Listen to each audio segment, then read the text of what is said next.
Me, Uttam Verma. So today we'll cover the subject modern history. इसमें will cover acts from 1773 to 1947. तो modern history में जितने भी acts आते हैं जो कि आपके प्रिलिम्स के पर्सपेक्टिव से इंपॉर्टेंट है उसको हम यहाँ कवर करेंगे। चलिए स्टार्ट करते हैं। फर्स्ट इज रेगुलेटिंग एक्ट जो कि 1773 में आ रहा है। आपको बता दूं कि 1765 में treaty of Allahabad was sign post battle of Buxar. Modern history को इतना बैकग्राउंड आपको पता होना चाहिए। जब ट्रीटी ऑफ इलाहाबाद साइन हो रहा है between East India Company led by Clive and the rulers of Bengal Awadh, तो उसके बाद ये चीज हो रही है कि there was drain of wealth, starting of drain of wealth. Now this huge drain of wealth from India और from Bengal to Britain led to huge uproar because the people or the Greece governors were filthy rich when they reached their back home. तो parliament में, British parliament में सवाल उठने लगा कि इसको control कैसे किया जाए। फिर उसके बाद देयर वाज 1770 में देयर वाज ग्रेट फमीन। जब ग्रेट फमीन हो रहा है कंपनी वाज इन क्राइसिस क्योंकि कंपनी ने तो पूरे पैसे इन्वेस्ट नहीं किए थे एग्रीकल्चर में। कंपनी ने पूरे पैसे अपने पे या अपने लोगों पे खर्च किए थे। ये करप्शन बहुत था, एग्रीकल्चर पे खर्च नहीं किया था। That led to great famine. जब ग्रेट फमीन हुआ और कंपनी के पास रेवेन्यू नहीं था, now company is asking funds और फ्रॉम ब्रिटिश पार्लियामेंट। तो British parliament saw it as an opportunity to regulate the affairs of company क्योंकि एलिगेशन से कि बहुत ज्यादा करप्शन हो रहा है। So for the first time, British Parliament was given right to exercise control over Indian affairs. It is regulating Act 1773. क्यों? क्योंकि बैकग्राउंड यही है कि करप्शन हो रहा है। Now what it did? It tried to regulate the company's affair and gave a trade monopoly of company for another 20 years. तो 1773 चल रहा है तो 1793 तक ट्रेड मोनोपोली है ईस्ट इंडिया कंपनी का। East India company eastern side में India में वो रूल कर सकती है या ट्रेड कर सकती है। Now the major change happened was governor general of Bengal जो कि बैरन हेस्टिंग्स है was made as the first governor general with a 4-member executive council. Now, इससे पहले गवर्नर ऑफ बंगाल होते थे, governor of Bengal. The designation got changed into governor general of Bengal. तो governor of Bengal से governor general of Bengal देख सकते हैं। This is Lord Baron Hastings. ये पहले गवर्नर जनरल ऑफ बंगाल बने। यूपीएससी से क्वेश्चन पूछा हुआ है। Now it also has governor general. अब अकेले थोड़ा ना काम करेगा तो it has executive council with them. तो 4 मेंबर की असिस्ट करने के लिए गवर्नर जनरल को चारों को मिला के बोलते हैं गवर्नर जनरल एग्जीक्यूटिव काउंसिल, ताकि गवर्नर जनरल अपना काम अच्छे से कर पाए। Now what happened was there was start of centralization of power कि गवर्नर जनरल ऑफ बंगाल को ज्यादा पावर दी गई compare to Bombay and Madras presidency. मतलब बॉम्बे एंड मद्रास को प्रेसिडेंसीज को वहां के गवर्नर को सबऑर्डिनेट कर दिया गया।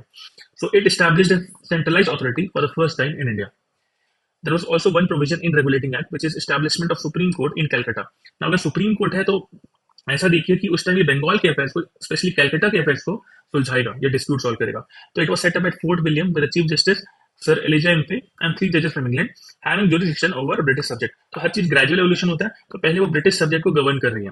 नाउ ऑलरेडी डिस्कस कि भाई कंपनी की करप्शन को कर्व करने के लिए एक्ट लाना गया था। तो it banned company servants from private trade and ड्राइवरी and it established stronger British oversight, which required a court of directors to report on revenue, civil, and military matters. Now, one of the important topic or one of the important thing is this: it established there was court of director (COD) देख सकते हो। court of director को company के revenue, civil और military affairs में report करना था British parliament को। अब आगे बढ़ते हैं। देख सकते हैं जब ड्रेन ऑफ वेल्थ की मैं बात करती हूँ तो अभी आप रिसेंट में एक न्यूज पढ़ा होगा आपने कि UK has drain around $65 trillion from India during colonial rule.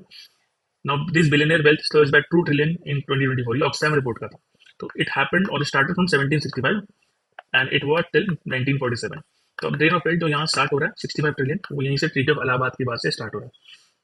Now 1773 के रेगुलेटिंग एक्ट में बहुत सारी खामियां थी। उस खामियां को कंप्लीट करने के लिए या फिर दूर करने के लिए there was another act which is known as amending act of 1781. It was called as act of settlement. Now this act of settlement ये क्या था देखते हैं।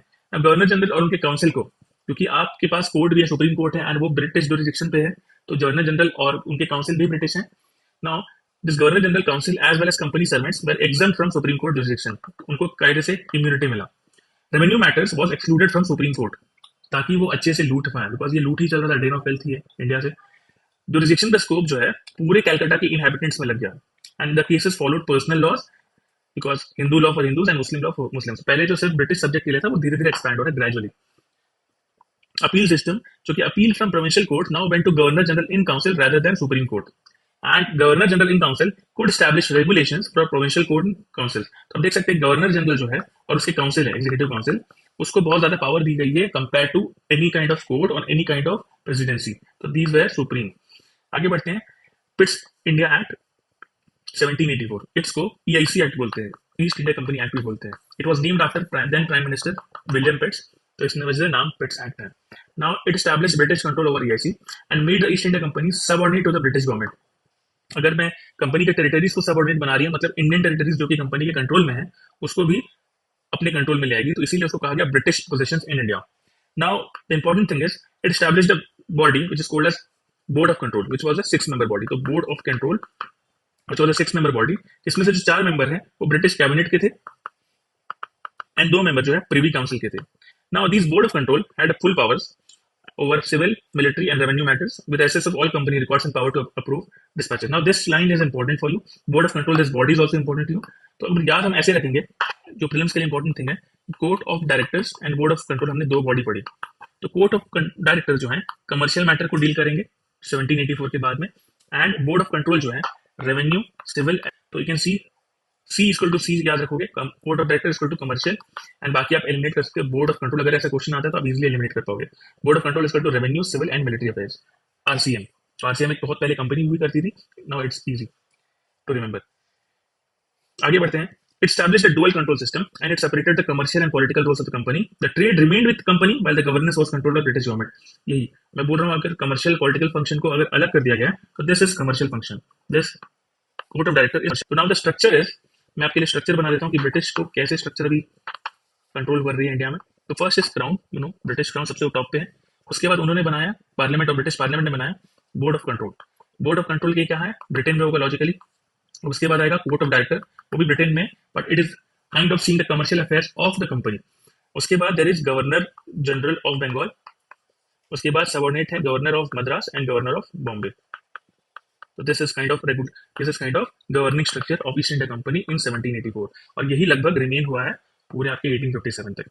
आगे बढ़ते हैं, एक क्वेश्चन देख लेते हैं हम। अप्रोच हमारा यही रहेगा कि हम पहले लॉ पढ़ेंगे, एक्ट पढ़ेंगे, उसके बाद उसके साथ पीवाईक्यू भी सॉल्व करेंगे। तो 1986 में क्वेश्चन पूछा गया था, पीवाईक्यू पूछा गया था, which of the following acts was introduced by Britishers to remove the shortcomings of regulating act। तो अब ध्यान रखिएगा, रेगुलेटिंग एक्ट का जो शॉर्टकमिंग है वो सिर्फ पिट्स इंडिया एक्ट 1784 से दूर किया गया है। जहां कोर्ट ऑफ डायरेक्टर जो कि 1770 में था, वहां पावर ज्यादा अच्छे से डिफाइन नहीं थे। Second, governor general of Bengal को पावर जरूर दी गई थी, but it was not codified और it was not made clear. तो बहुत वेग प्रोविजन से थे, इस वजह से रेगुलेटिंग एक्ट को इंप्रूव करने के लिए पिट्स इंडिया एक्ट 1784 आया। तो the answer is a here. आगे बढ़ते हैं, चार्टर एक्ट 1793। हमने देखा था कि 1773 में the trade monopoly was given to company for 20 years. तो 20 इयर्स अगर दे रहा हूं तो ऑब्वियसली 1773 प्लस 20 इज 1793। नाउ 1793 में भी पहला स्टेप ये है कि trade monopoly was extended further for another 20 years. मतलब अब जो चार्टर एक्ट आएगा तो वो आएगा 1813 में। Now there is one observation, यहाँ जितने भी एक्ट्स आ रहे हैं उसको चार्टर एक्ट्स कह रहे हैं, लेकिन इसके पहले जो एक्ट्स आया था उसको रेगुलेटिंग एक्ट्स कहते थे। These regulating acts, these are regulating act. तो फर्क क्या है रेगुलेटिंग एक्ट और चार्टर एक्ट में? जब चार्टर की बात करें तो company is now governing more, while अगर रेगुलेटिंग अफेयर की बात करूं या रेगुलेटिंग एक्ट की बात करूं तो कंपनी और the British parliament trying to regulate the company's affairs. यहाँ वो गवर्न कर रही है। Charter means more of a listed thing, chart is the root word, यहाँ वो गवर्न कर रही है। नाउ जो बोर्ड ऑफ कंट्रोल है उसका साइज जो है फ्रॉम 6 मेंबर टू 3 मेंबर्स हुआ। 6 मेंबर थे बोर्ड ऑफ कंट्रोल में, यू रिमेंबर, जिसमें 4 जो है ब्रिटिश कैबिनेट से थे और 2 जो है प्रीवी काउंसिल से। अब ये 3 मेंबर्स हो गए। And the salary was given by EIC। Now जो पहले बोर्ड ऑफ कंट्रोल जो कि ब्रिटेन में बैठा है उसकी सैलरी ब्रिटिश पार्लियामेंट दे रही थी, but now the salary was given by East India Company. तो you can see the absolute drain of wealth and it is also called as और part of home charges. Now धीरे धीरे आप देखोगे कि पावर जो है सेंट्रलाइजेशन टेंडेंसी की तरफ बढ़ रही है। तो गवर्नर जनरल ऑफ बंगाल की जो पावर है it got increase over Bombay and Madras. Now as you agree, अभी पढ़ा था कि भाई ये चार्टर एक्ट है, मतलब कंपनी गवर्न करना जा रही है, गवर्न करने के लिए आपको यूनिफॉर्म लॉज चाहिए। That's why there was introduction of civil laws which dealt with property rights. तो इस टाइम जो गवर्नर जनरल थे वो थे Lord Cornwallis and he was interested in property rights की लोगों की प्रॉपर्टी की इज्जत होनी चाहिए। That's why introduced zamindari system कि अगर लोगों के प्रॉपर्टी राइट्स प्रोटेक्टेड है तो उनमें वो इन्वेस्टेड रहेंगे और उसमें इन्वेस्ट करेंगे ताकि और कंपनी का रेवेन्यू से बढ़ेगा। He was kind of creating sense of ownership, but it got backfired later क्योंकि परमानेंट सेटलमेंट में बहुत ज्यादा लैंड रेवेन्यू डिमांड था। तो इस वजह से सिविल लॉ का इंट्रोडक्शन हो रहा है। एंड अगर सिविल लॉ का इंट्रोडक्शन हो रहा है और अब दूसरी भाषा में करो इट वुड बी डिजास्टर। तो all laws would be in local language for better awareness and governance. तो this was charter act 1793 for you. Now इसके बाद हमने देखा था कि 1793 में the monopoly was extended for 20 years. तो इसके बाद आ रहा है 1830। Now it is one of the important act because इसके बैकग्राउंड में है कि फ्रेंच रेवोल्यूशन हो चुका है, there was rise of Napoleon. तो राइज ऑफ नेपोलियन हुआ तो उसके बाद there was continental policy of Napoleon which created a blockade और economic blockade for Britain in Europe. तो ईस्ट इंडिया कंपनी की जो मोनोपोली थी, तो बाकी जो कंपनीज हैं वो ब्रिटेन में प्रेशर डालने लगे कि भाई यूरोप हमारे लिए ब्लॉक हो चुका है due to Napoleon, so open up India and another territories for us so that we can also do trade. तो यहाँ से पहली बार ईस्ट इंडिया कंपनी का मोनोपोली जो है एंड हो रहा है, बट पूरी तरह नहीं खत्म होगा। तो company's monopoly over trade with India was abolished, this is one of the important lines, but it retained monopoly over the tea trade and trade with China, please mark it as important.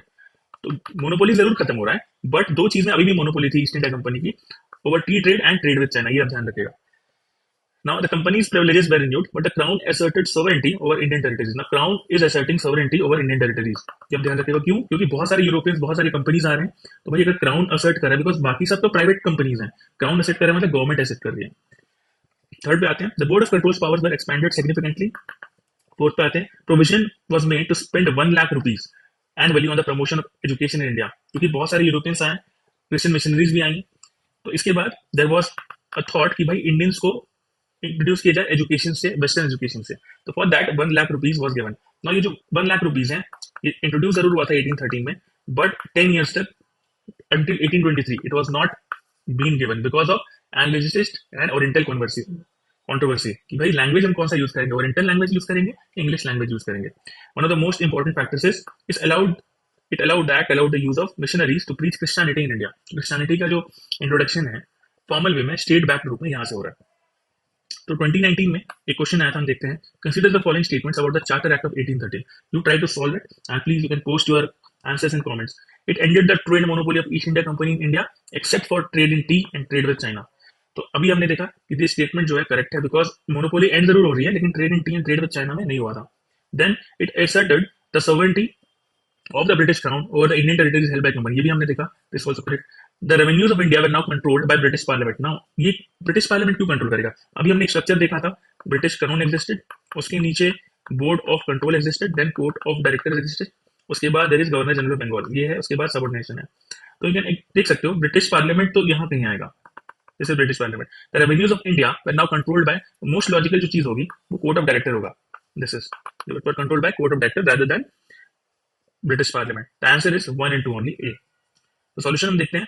That ended the trade monopoly, that asserted the sovereignty, the revenues were managed by court of directors of the East India Company and not the British Parliament।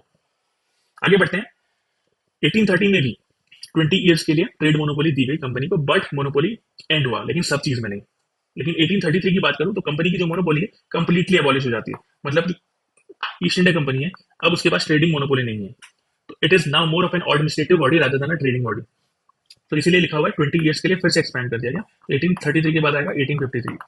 The governor general of Bengal was redesignated as governor general of India because इतने सारे Europeans आ चुके हैं, इतने सारे Christian missionaries आ चुके हैं, it required more uniform laws and regulations so that the powers of governor general should be increased। तो उसके बाद गवर्नर जनरल ऑफ बंगाल से गवर्नर जनरल ऑफ इंडिया बना दिया गया। तो first governor general of India was Lord William Bentinck. देखो ये क्वेश्चन जो है रिसेंटली यूपीएससी पूछ चुका है, तो ये आप याद रखेगा। Law member was also added because आपको यूनिफॉर्म लॉ चाहिए, तो ऑब्वियसली लॉ मेंबर का रिकमेंडेशन भी चाहिए, तो काइंड ऑफ लॉ कमीशन समझ लो आज जो मॉडर्न डे है। Law member was added to the Governor General Council for legislative purpose, and a law commission was authorized to codify Indian laws, with the Lord Macaulay chairing the first commission। Now remember this name। Next, all administrative and financial powers were centralized। Now this act is the peak of centralization। आप देखिए होगे धीरे धीरे जैसे जैसे regulating act में governor of Bengal को governor general of Bengal बनाया गया, उसके बाद आप देखोगे कि धीरे धीरे गवर्नर जनरल ऑफ बंगाल को मोर पावर्स दी गई है, उसके बाद गवर्नर जनरल ऑफ इंडिया वो बन गए 1833 में। तो it is kind of showing centralization tendency of acts. उसके बाद आगे बढ़ते हैं। The company's monopoly over the tea trade and trade with China was abolished। तो कंपनी यहाँ से इसकी जितनी भी ट्रेड मोनोपोली थी पूरी एबॉलिश हो गई। It allowed unrestricted European immigration and property acquisition in India। मतलब यूरोपियन अब से इंडिया में प्रॉपर्टी भी खरीद सकते हैं। Now these codified laws were called as acts rather than regulation। अब वो फॉर्मल रूप ले चुका था, इस वजह से एक्ट्स बोल रहे हैं। Now यूपीएससी ने 2023 में क्वेश्चन पूछा था, by which of the following acts was the Governor General of Bengal designated as Governor General of India। तो हमने देखा था कि governor of Bengal designated as Governor General of Bengal in 1773 and Governor General of Bengal designated as Governor General of India, जो कि ये question में पूछा हुआ है, it happened in 1833। तो answer is 1833 D. It is that easy. आगे बढ़ते हैं। Charter Act of 1833 final step towards centralization। It made the Governor General of Bengal as Governor General of India and vested in him all civil and military affairs। Now the act created for the first time government of India having authority over entire territorial area possessed by British, and Lord William Bentinck was the first Governor General। आगे बढ़ते हैं 1853। Charter act 1853 हमने देखा था कि 1833 में भी 20 years का ट्रेड मोनोपोली उनको मिला था, और ट्रेड कर सकते हो ये मिला था, बट मोनोपोली गॉट एंडेड। 1853 में भी it renewed the companies powers, but इस टाइम जो है British parliament is not specifying any kind of time limit. तो पहले 20 ईयर्स होता था, इस बार टाइम लिमिट नहीं बता रहा है। तो देयर वाज अ इंडिकेशन कि भाई कंपनी का जो जितना भी रूल है वो कभी भी ब्रिटिश पार्लियामेंट टेक ओवर कर सकती है। ब्रिटिश पार्लियामेंट मतलब क्राउन जो है कभी भी टेक ओवर कर सकती है। It separated the legislative and executive functions of the governor general council for the first time. Legislature जो लॉ बनाती है एंड एग्जीक्यूटिव फंक्शंस जो कि एग्जीक्यूट करती है, जो मंत्री होते हैं आपके, उसको सेपरेट किया जा रहा है। पहले it was kind of vested in governor general executive council and with a law member in it. It established a Governor General's Legislative Council called as Central Legislative Council. This is important for you. It also introduced open competition for recruitment into the Indian civil services, making it accessible to Indians. लेकिन ये जो exam है India में नहीं होते थे, exam होते थे लंदन में, तो it was very difficult for Indians to approach there. 6 members were added to Governor General's Legislative Council with 4 nominated by provincial government. ये जो 4 nomination by provincial government है, इसमें ज्यादातर जो लॉयलिस्ट थे गवर्नमेंट के, ब्रिटिश गवर्नमेंट के जो लॉयलिस्ट थे, राजा ऑफ बनारस, यही सब होते थे। ना उसके बाद बैकग्राउंड क्या है कि 1857 में there was revolt, and revolt के बाद the crown and the British government is in shock कि इंडिया में ऐसा रिवोल्ट उन्होंने नहीं देखा था। It shook the entire British. उसके रिस्पॉन्स में act for betterment of India act 1858 आ रहा है, which has kind of given reforms. तो रिफॉर्म तो किया लेकिन ऊपर ऊपर से, but the structure remain same and the aim remain same कि भाई हमको लूटना है। तो it was the end of company rule. तो ईस्ट इंडिया कंपनी थी, उसका रूल खत्म हो गया। It abolish the East India Company, transferring its powers to British crown. तो अब ब्रिटिश क्राउन संभालेगा। गवर्नर जनरल का नाम चेंज करके वाइसरॉय कर दिया गया। The governor general was made viceroy acting as a crown's direct representative, and Lord Canning, ये आप इंपॉर्टेंट फैक्ट ध्यान रखिएगा, Lord Canning became the first viceroy. And आपको बता दूं कि Lord William Bentinck became the first governor general of India. Now Lord Canning became the first viceroy. उसके बाद आते हैं secretary of state for India. It created a British cabinet post to oversee Indian affairs assisted by 15-member council of India called as India Council। तो जो आपने court of directors and उसके ऊपर board of control ये लिखा हुआ है, this body got abolished and ये एबॉलिश होके it was replaced by India council. India council में कौन होता था? There was secretary of state plus 15 members. आगे बढ़ते हैं। There was abolition of dual government because board of control and court of director हट गया, उसकी जगह इंडिया काउंसिल आ चुकी है प्लस सेक्रेटरी ऑफ स्टेट। तो इस वजह से it ended the this double government और dual government. Indian civil services, there was opening of civil services to Indians through competitive exams. Legislative council का जो पावर्स है वो एक्सपैंड हो गए, बट ब्रिटिश अपना डोमिनेंस अभी भी रखे हुए हैं with the limited Indian representation. जो इंडियन रिप्रेजेंटेशन हो रहा था that was more of raja of वो लॉयलिस्ट थे। प्रिंसली स्टेट, अब there was doctrine of lapse, आपने पढ़ा होगा, जहां पर पॉलिसी ऑफ एनेक्सेशन थी, तो यहाँ प्रिंसली स्टेट्स का एनेक्स नहीं करेंगे। तो over 560 princely states allowed to retain autonomy but under British crown. तो this was act of betterment of India act 1858। 2006 में एक क्वेश्चन आया था, let's see this question, that the charter act 1853 abolish East India Company monopoly of Indian trade. Now this statement is wrong if you know. ये 1833 में abolish किया था and 1813 में start हुआ था, 1833 में कंप्लीट एबॉलिशन। तो फर्स्ट स्टेटमेंट इज वैसे भी wrong. Under the government of India act 1858 the British parliament abolished the rule of East India company and undertook the responsibility of ruling India directly. अभी हमने देखा कि भाई रिवोल्ट के बाद this was a step taken by British crown. The answer here is B only, because first गलत है, second सही है। आगे बढ़ते हैं। Indian council act 1861। अब जो है सेंट्रल लेजिस्लेटिव काउंसिल हमने जो देखा, जो कि लेजिस्लेचर टाइप की बॉडी बन चुकी है, वहां लॉ बनाए जा रहे थे। तो that's why it is called as Indian council act. अब ये जो कानून बनाएंगे, जो भी लॉ बनाएंगे इंडिया के लिए, काउंसिल से बन रहा है। There are members, though loyalist but there are members, तो इस वजह से Indian council act of 1861। There was introduction of portfolio system. ये ध्यान रखिएगा कि पोर्टफोलियो सिस्टम जो है या मिनिस्टरशिप सिस्टम जो आज है, सबका अलग अलग मिनिस्ट्री होता है, मिनिस्ट्री ऑफ हेल्थ है, मिनिस्ट्री ऑफ एग्रीकल्चर है। तो ये इंट्रोडक्शन जो हो रहा है, ये स्टार्ट जो हो रहा है, इसका ओरिजिन है इंडियन काउंसिल एक्ट ऑफ 1861। तो it formalize Lord Canning system assigning specific departments to council members for administrative efficiency. Second जो इंपॉर्टेंट पॉइंट आपको याद रखना है, आपने देखा होगा कि 1833 में सेंट्रलाइजेशन हो गया था पूरा। William Bentinck was the first governor general of India, but it was kind of backfiring the common people. तो ब्रिटिश को ही बैकफायर किया। तो now they what they started की legislative devolution of powers for better governance. तो they restored the legislative powers to Bombay and Madras, and new legislative councils were established in Bengal, Northwest Frontier Province, and Punjab region. Now, Indian representation was also allowed. It allowed the viceroy to nominate Indians to legislative council. तो अब देखो कि raja of Banaras, maharaja of Patiala, sir Dinkar Rao around the first one. Now एक और जो important चीज आपको याद रखनी है कि वाइसरॉय के पास ऑर्डिनेंस पावर भी था। It authorize the viceroy to issue ordinances which was valid for 6 months during emergency without the council का अप्रूवल। आगे बढ़ते हैं। इससे रिलेटेड ही क्वेश्चन है, देखते हैं which of the following acts of British India strengthen the viceroy's authority over his executive council by substituting portfolio or departmental system for corporate functioning. तो 2002 का क्वेश्चन है। आंसर हियर इज नॉट 1902 और 1909, और ये answer is here.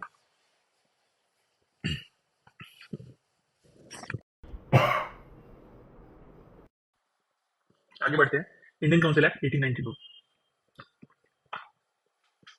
Now the Indian participation in governance increased. As more non official members were added, मतलब पहली बार non official members add हो रहे हैं। इसका मतलब ये है कि गवर्नर जनरल का जो लेजिस्लेटिव काउंसिल है it what expanded. Local bodies such as universities, municipalities were empowered to recommend members, introducing indirect representation. तो पहली बार इनडायरेक्ट इलेक्शन हो रहे हैं, या इलेक्शन का एक फॉर्म आ रहा है लेकिन वो इनडायरेक्ट वे में है, जहां they were recommending members rather than electing. So there was an indirect process for selecting non-official members, marking the beginning of elections in a limited form. तो indirect elections जो का नाम अगर देखोगे तो आंसर होगा Indian council act 1892। Financial discussions, members were allowed to discuss financial matters, and last में there was kind of executive accountability where legislators कुछ question the executive on the public issues with a 6 day prior notice। मतलब थोड़ी बहुत transparency बढ़ रही है। इसके बाद जो मेन एक्ट है 1909, 1919, 1935 एंड इंडियन इंडिपेंडेंस एक्ट 1947, इसमें से 1909, 1919 एंड 1935 बहुत इंपॉर्टेंट है। तो गवर्नमेंट ऑफ इंडिया एक्ट 1909 पे आते हैं, तो ये जो है इट वाज गिवन और it came from the recommendation of Morley Minto reforms. इन्होंने रिकमेंडेशन दिया था, तो उसका जो लीगल बैकिंग से एक्ट आ रहा है that is government of India act 1909। So it introduced separate electorates. This is a very important thing for you, where Muslims were granted separate electorates, allowing them to vote for their own representatives. इसीलिए Minto को father of communal electorate भी कहा जाता है। It increased legislative councils, strengthening central and provincial legislative councils, and there was first Indian in the executive council, called as Satyendra Prasad Sinha नाम था। He became the first Indian as a law member in Viceroy's executive council.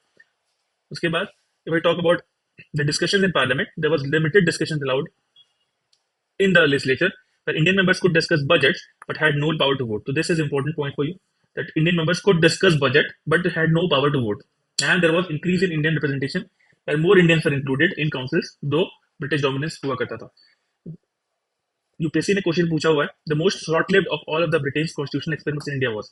अब देखोगे तो most short lived 1909 है, क्योंकि 1892 के बाद 1909 है, उसके बाद 10 साल में ही आ गया। आंसर इज सी। 1861 के बाद 92 में आ रहा है, तो लगभग 31 ईयर्स का गैप था।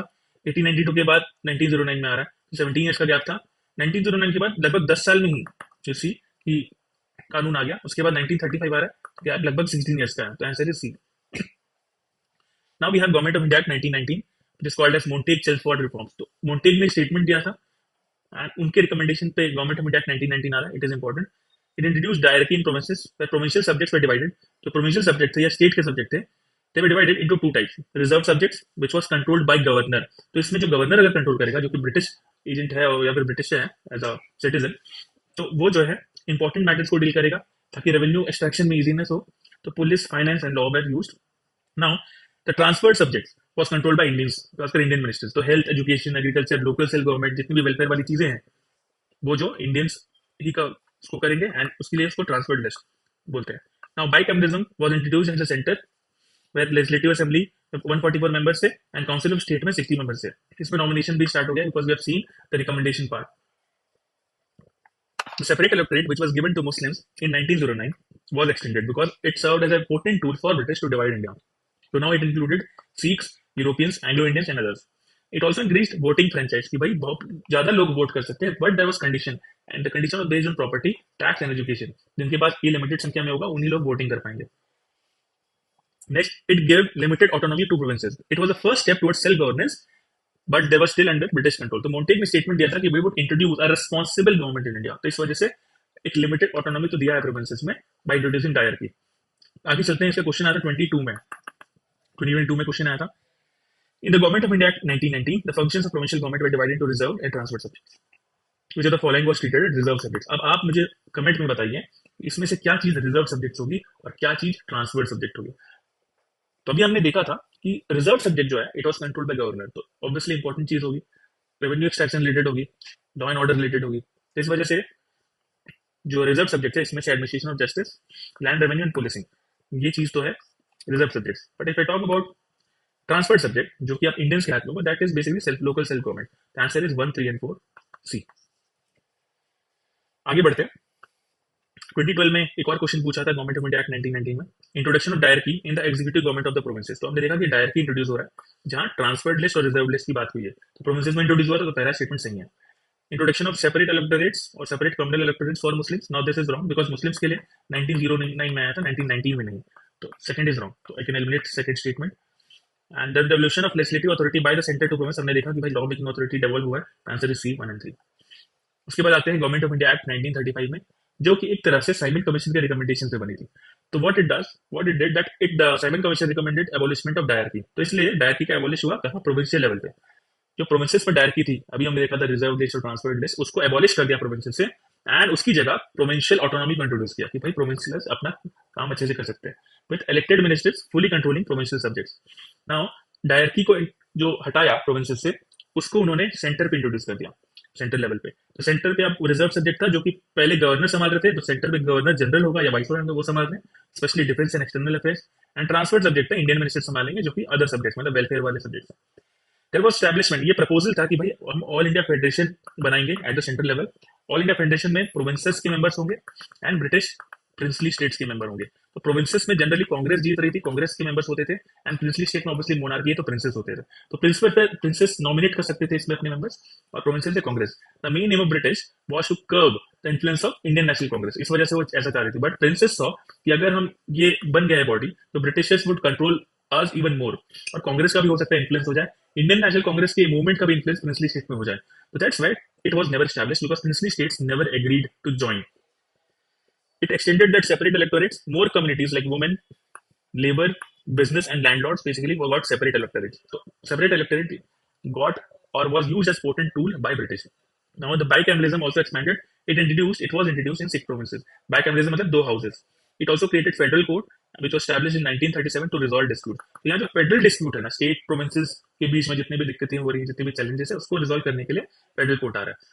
तो इस वजह से इन्होंने प्रोविंशियल, फेडरल लिस्ट और कॉन्करेंट लिस्ट भी निकाला, ताकि सबका जो पावर है, डिमार्केशन ऑफ पावर है, वो अच्छे से हो सके, and it would be easy for government to make laws and more clear laws. इसके बाद हम चलते हैं इसके क्वेश्चन पे, जो कि 2024 में रीसेंट का क्वेश्चन है। With reference to government of India act 1935 consider the following statements. Please try, and just giving 10 seconds to try कि आप स्टेटमेंट पढ़ो, please comment your answers. It provided for the establishment of all India federation based on union of British Indian provinces and princely states. Second, defence and foreign affairs were kept under the control of federal legislature. Now इस statement को अगर आप पढ़ेंगे, आप अपने जो answer है please comment section में बताइए, लेकिन अगर स्टेटमेंट में पढ़ेंगे तो पहला तो सही है, provided for establishment, yes, but it never got implemented. Second, defence and foreign affairs were kept under the control of federal legislature, no, because it was impossible, right? तो गवर्नर जनरल अपने हाथ पे रखेगा या वाइसरॉय अपने हाथ पे रखेगा, rather than federal legislature. Answer here is one only। ये 2024 का क्वेश्चन है, रीसेंट का, एकदम ताजा क्वेश्चन। आगे चलते हैं, 2010 में भी एक क्वेश्चन पूछा हुआ था। The instrument of instructions contained in government of India act 1935 have been incorporated in constitution as dash. तो it was instrument of instructions given to state कि आपको ऐसे लॉ बनाने हैं, ऐसे कानून बनाने हैं। तो इट इज डीपीएसपी और directive principles of state policy which act as a guiding principle for state to make laws. आगे बढ़ते हैं, 2021 में भी क्वेश्चन पूछा हुआ है, जो कि मिक्सचर था गवर्नमेंट ऑफ इंडिया एक्ट 1919 से, गवर्नमेंट ऑफ इंडिया एक्ट 1935 से।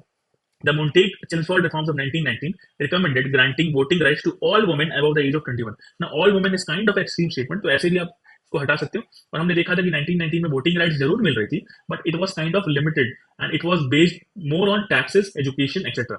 तो ऑल वुमेन को तो पॉसिबल ही नहीं है। सेकंड स्टेटमेंट पे आते हैं। The government of India act of 1935 give women reserve seats in legislature. हमने देखा कि भाई यहाँ एक सेपरेट इलेक्टोरेट फॉर वुमेन है, सेपरेट इलेक्टोरेट मतलब kind of reserve seats in legislature. तो second statement is correct, answer is B only. आगे बढ़ते हैं, एक और क्वेश्चन देखते हैं। Some of the main features of government of India act 1935 where abolition of dyarchy in governors provinces, powers of governors to veto legislative action and to legislate on their own, abolition of principle of communal representation. Now इसमें third statement तो impossible है, because Britishers जो है communal representation या जितने भी divide करना चाह रहे थे, तो ये तो पॉसिबल ही नहीं है। Third statement I can easily eliminate because it is wrong. हमने देखा था 1909 से जो सेपरेट इलेक्टोरेट या कम्युनल इलेक्टोरेट उन्होंने स्टार्ट किया है, वो कंटिन्यू ही था। तो थर्ड इज रॉन्ग, तो अपने आप में वन ओनली करेक्ट हो गया। Abolition of dietary of the government provinces, ये हम पढ़ भी लेते हैं, तो ऑब्वियसली डायरेक्टी को जो प्रोविंसेस में हटा के उन सेंटर में ले आए थे, and they introduce provincial autonomy in provinces. तो answer basically one, the first statement is correct. The power of governors to veto legislative actions and to legislate on their own. तो दिस इज वेरी लॉजिकल कि भाई governor अपने पास veto power रखेंगे, because Indian national Congress का 1935 में power comparatively बढ़ गया था। तो 1 and 2 answer is B, 1 and 2। ये है 2004 का क्वेश्चन। तो क्वेश्चन इज इजी, अगर आप थोड़ा लैंग्वेज पढ़ लेते हैं तो it will be very easy for you. आगे बढ़ते हैं, लास्ट एक्ट है independence of India act 1947। Now इससे यूपीएससी ने क्वेश्चन नहीं पूछा है। जो यूपीएससी ने सबसे ज्यादा जो क्वेश्चन पूछे हैं वो ज्यादातर इस रेंज में 1919 और 1935, इसके आपको प्रोविजंस रट लेने हैं, आप अच्छे से सॉल्व कर पाओगे। उसके बाद चार्टर एक्ट 1813 भी आपको थोड़ा पता होना चाहिए, 33 भी पता होना चाहिए। इस पे आते हैं, एंड ऑफ, तो बेसिकली हमको इंडिपेंडेंस से आजादी मिल गई थी, तो it was end of British rule which declared India as independent and sovereign state from August 15, 1947। It also created partition and it created two independent dominions, India and Pakistan. The governor general for east dominion was basically India के लिए जो थे C Rajagopalachari थे governor general, first Indian governor general, और पाकिस्तान के लिए मोहम्मद अली जिन्ना. तो each country would have their own governor general appointed by British crown until a new constitution was framed. तो इस टाइम पे कॉन्स्टिट्यूशन या कॉन्स्टिट्यूट असेंबली बन गई थी 1946 में, वो कॉन्स्टिट्यूशन बनाने के ड्राफ्टिंग में लगी हुई थी. There was end of British parliamentary control. Obviously ये लॉजिकल है क्योंकि इंडिपेंडेंस मिल रहा, तो भाई ब्रिटिश पार्लियामेंट का क्या रोल रहेगा. तो British parliament had no longer control over Indian affairs and dominion legislation got full law making powers कि आप कुछ भी कानून बना सकते हो. Now India and Pakistan could frame their own constitution. Until then आपको एक फ्रेमवर्क चाहिए जिससे देश चले. तो government of India act 1935 which was the bulky law was followed. So it was too much bulky, इस वजह से इंडियन कॉन्स्टिट्यूशन भी बल्की है. लास्ट में देख लेते हैं. No more titles of emperor of India because British monarch lost all titles. There was choice on princely states that over 560 princely states were given option to join India or Pakistan.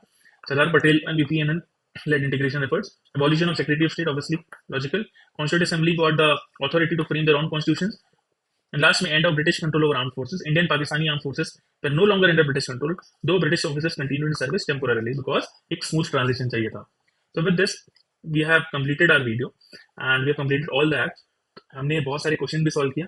अगर आप ये provision को अच्छे से कर लेते हो, it वजह से आप अच्छे से सॉल्व कर पाओगे एंड आपके टॉपिक वाले प्रिपेयर हो जाएंगे.